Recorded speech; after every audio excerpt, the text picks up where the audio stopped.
What's up, everybody? Welcome back to another episode of How to Balatro.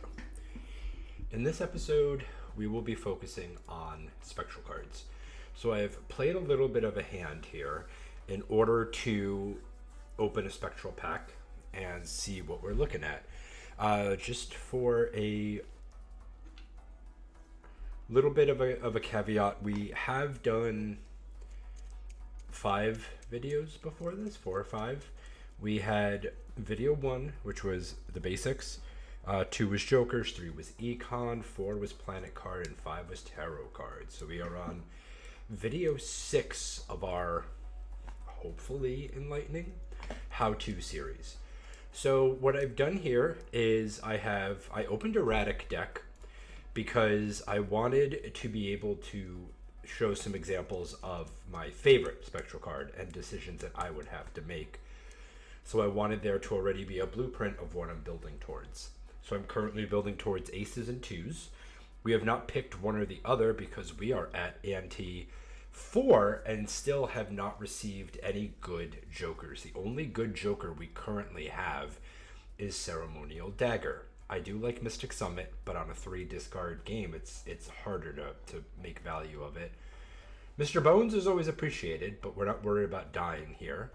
I've got a Rough Gem, which is going to get eaten next, and then I've got a Wily Joker, which is servicing us a little bit. Pause. So we're going to go in and we're going to look at our spectral cards first. So they are one of 3 specialty cards in the game. We've done tarot cards, we've done planet cards, and by sheer volume of cards that are available in the game, it is a little bit less than tarot cards, but a lot more than planet cards. So if we look at spectral cards, these are some of the most fun cards in the game. They are much more random than tarot and planet cards. Planet cards could not be any more straightforward. Tarot cards don't have as much luck associated with them, except if you're playing that nope card. But spectral cards are where your RNG, a lot of your RNG, your random number generation, comes from. I did have someone comment to me that I was saying when a card procs, and they didn't really understand what that meant from a previous video. A proc is just, I don't even remember where this comes from in terms of gamer technology, but gamer language, but it's been around since like I was fucking playing Diablo 2. So proc just means when something hits. When your Wheel of Fortune hits, it's called a proc. But anyway, I'll utilize more discernible language. So we've talked about Black Hole in the Planet card ones. It is a spectral card that can also appear in Planet cards, which is awesome. Soul creates a legendary Joker. There is no way to actually pull that card, fish for it, or increase your odds of receiving one in any way. It's just a low case where you can get them. And we went over the 5 legendary Jokers in the Jokers video, but we've got a bunch of ones that I cannot pronounce. And my personal favorite is either Yorick or Canio. And him, just because we are, as you can tell, I'm always so focused on thinning the deck. And then my least favorite is Chico, my favorite French Joker. You know, he's the legendary Joker that's like smoking a cigarette the whole time. Like, I don't care if you embrace it, it's still art, you know? So, keep going through our spectral cards. So we've got the Soul card, which is for legendaries. We've got Cryptid, which I tend to call Crypto for some reason. I don't know, but Cryptid makes 2 copies of a card. Unbelievable for you pull this when you know exactly what you are building your deck for. Then it's a win-win. If you're playing all kings and you can make 2 more copies of a king, fantastic. The only time that's going to hurt you is if you have a Joker like Erosion, or the Joker that is, I think there's a second one that's based on how thin your deck is, but not the biggest of deals. Medium adds a purple seal. Anytime that card is discarded, you receive a tarot card for it. It is personally my 3rd favorite seal, in front of the one that gives you $3, but still behind red and blue seal. Trance, this is my 2nd favorite card to get behind the God tier Immolate.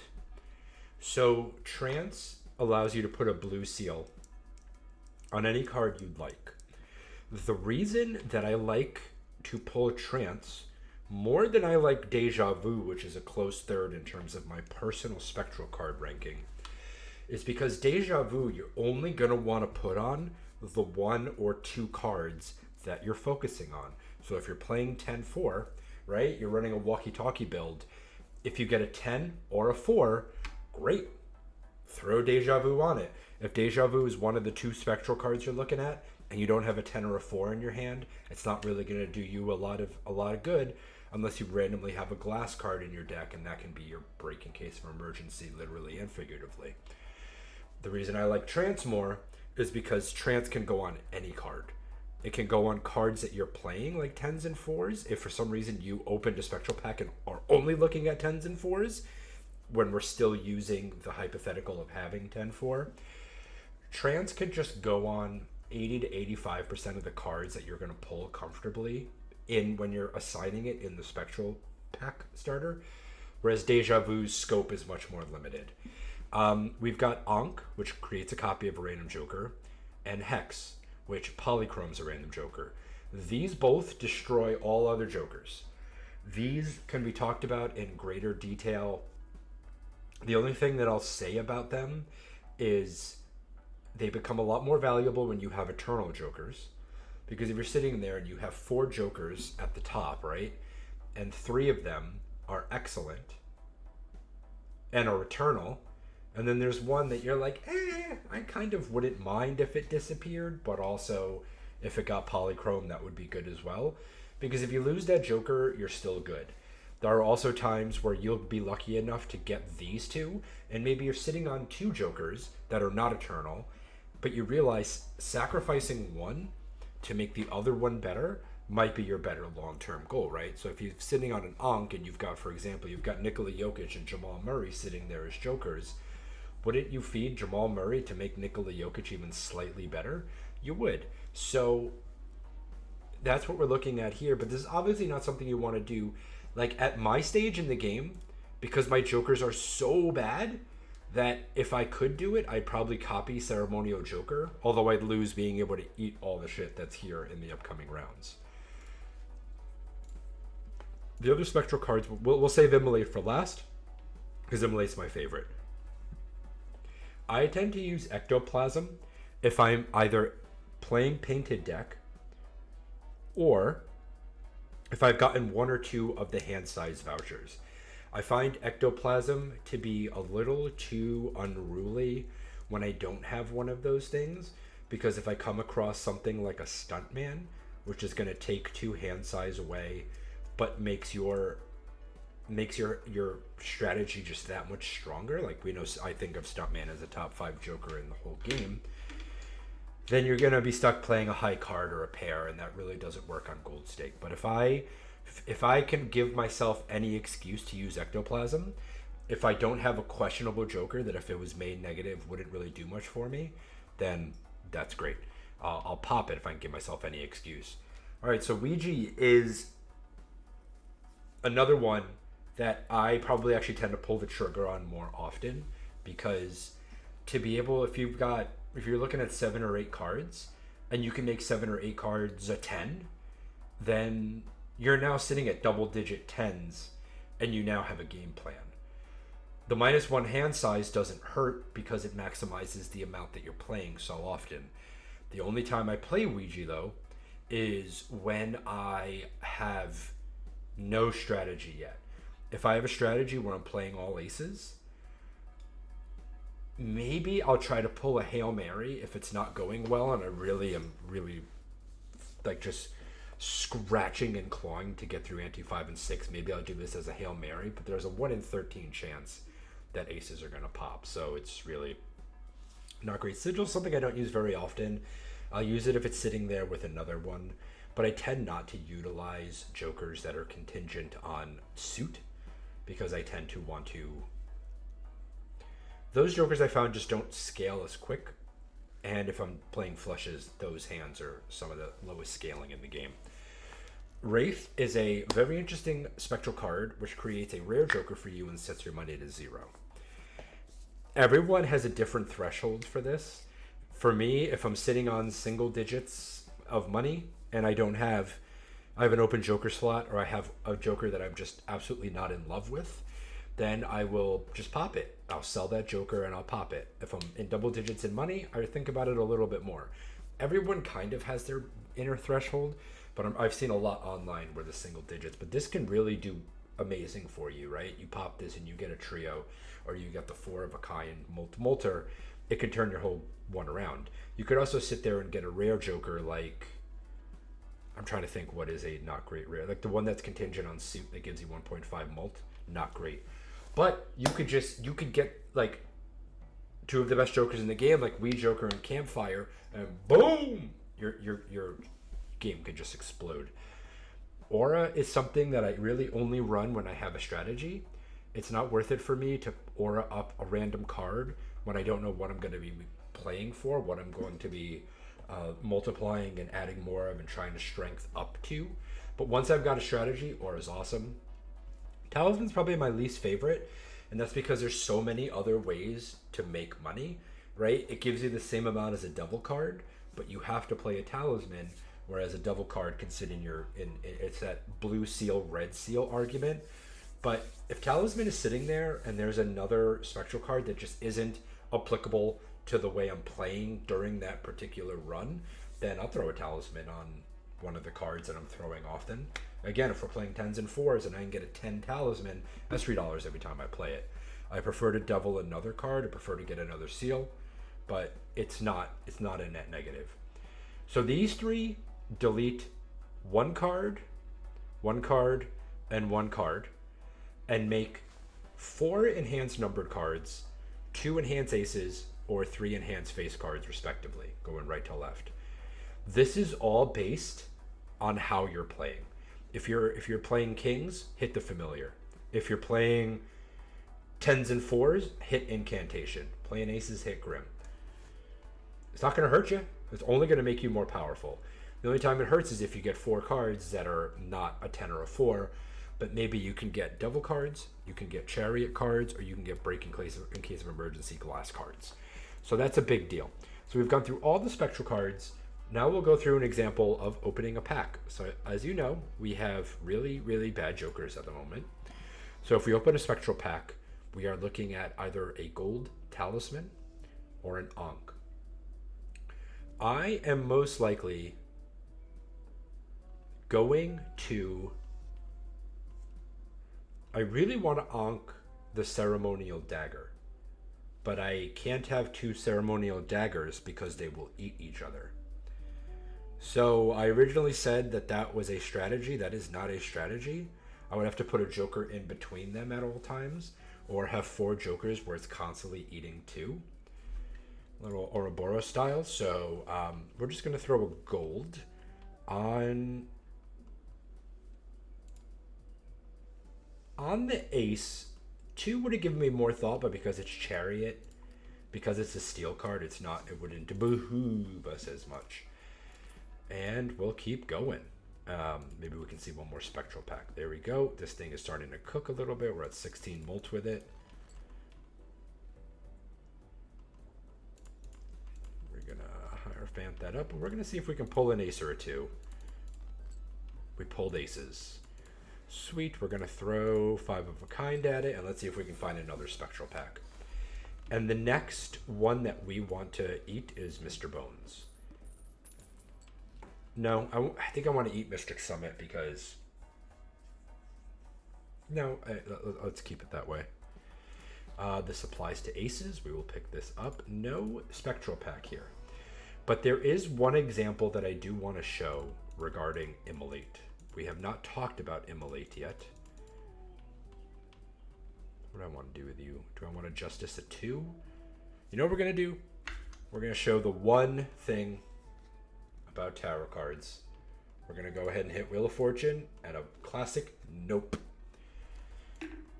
Let's keep pumping this out. I really want to get to a point where I can express Immolate's power. We're going to skip for a negative joker.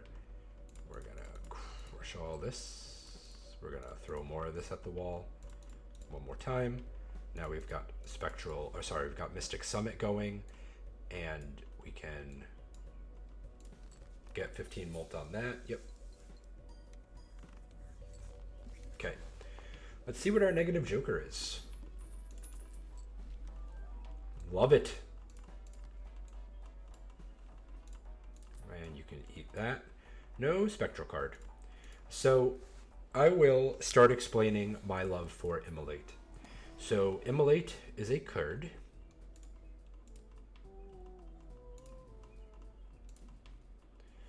that destroys 5 cards and gives you $20.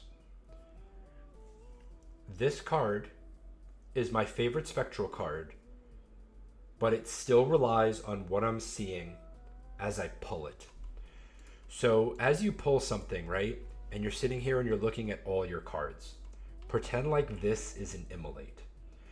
I am currently playing aces and twos. There is only one ace here, and it's my best ace because it's got 50 chips and $3. But I would run Immolate here to eliminate 5 cards. And there's 2 reasons for that. One, it's going to give me $20. And like real life, money solves everything. But 2 is that it's going to remove, at the least, 4 cards that I do not want to pull anymore. I never want to see any of these cards. I only want to see aces, and I only want to see twos. So I would run this in the off chance that it eliminates the ace. It is giving me an 80% return on thinning the deck. Now, if I was sitting here with 4 aces and 2s showing, I would not run Immolate because I could potentially lose up to 4 cards. So I think the threshold is if I'm looking at 2 of the cards that I'm playing, 1 or 2, I will always run Immolate. If it's 3, 4, or 5 of the cards that I need to retain in my deck, I will not run Immolate. So Immolate is the best Spectral card, in my opinion, with that small caveat. And if you open a deck with 5 cards that you do not need and get an Immolate, that is house money. That is the best decision you can make. Because not only did you more than likely add money that you could utilize, but you've eliminated 5 cards from your pool. So I think the last thing that I'll say is that this, more so than anything else, these cards have a lot of factors that go into them. A lot less than when you're choosing an Empress or a Hierophant with a tarot card. Planet cards, you know exactly what you're going after. If you have 4 or 5 of a kind coming up at the same time, maybe that's some decision making. You'll take 4 of a kind if you have a shit ton of stone cards in your deck. You'll take 5 of a kind if you don't. Vice versa. Jokers, all that.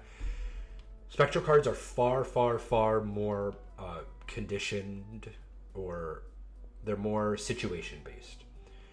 So if I'm sitting there and I'm looking at 4 of whatever, now don't get me wrong, the only time I won't choose an Immolate is if a soul is sitting there or a black hole is sitting there. Those 2 make me question. Although I might choose an Immolate over a black hole if I don't have any of the cards that I'm playing in there. So everything is just going to come down to like experience and practice. You can definitely find some streams of mine where I do a Hail Mary and get rid of 2 jokers, something. That really only works if you have a lot of money for rerolls and you can restock your jokers if you're farther into the ante. But these are all things that I explain in some of my previous streams.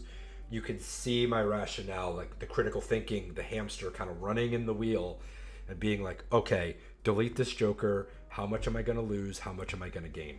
So all these cards definitely come down to experience, but for the most part, getting a Spectral pack is my favorite pack to see. Absolute favorite pack. Unless I have 0 jokers. If I have 0 jokers, then a Spectral pack kind of sucks. because it negates so many of them. But other than that, if I've got 1 to 5 jokers, it's my favorite. I try not to ever skip blinds for tarot cards. I try not to ever skip blinds for planet cards unless I'm absolutely desperate. But you can convince me to skip a blind for a spectral pack, because it really is like the lottery. There's a lot of mediocre to not great stuff or results, like losing or just getting like a free ticket with a lottery analogy. But if you can hit that immolate with no cards in your hand, if you can hit that Ankh with just 1 joker or 2 jokers sitting in your hand, one of them's eternal and one of them's not, you can roll those die. But that's something that is, again, extremely situation specific. This was by far, I think, our shortest video, but I really do appreciate everybody kind of sticking with us. We're going to be running a different series for the rest of the week of how-tos, which are joker combos. We will be going over some of the best combinations that can launch your hands to a new level. I feel like that was like, when they throw to an ad break in the, when you're watching like Sports Center or something, or like listening to a radio talk show, it's like, we'll tell you, or next after the break, we'll tell you what joker needs to be alongside your hack. This is Retropolitan Gamer. Thank you for watching. And on that note, I'll see y'all tomorrow for some more How to Balatro. Take care of yourselves.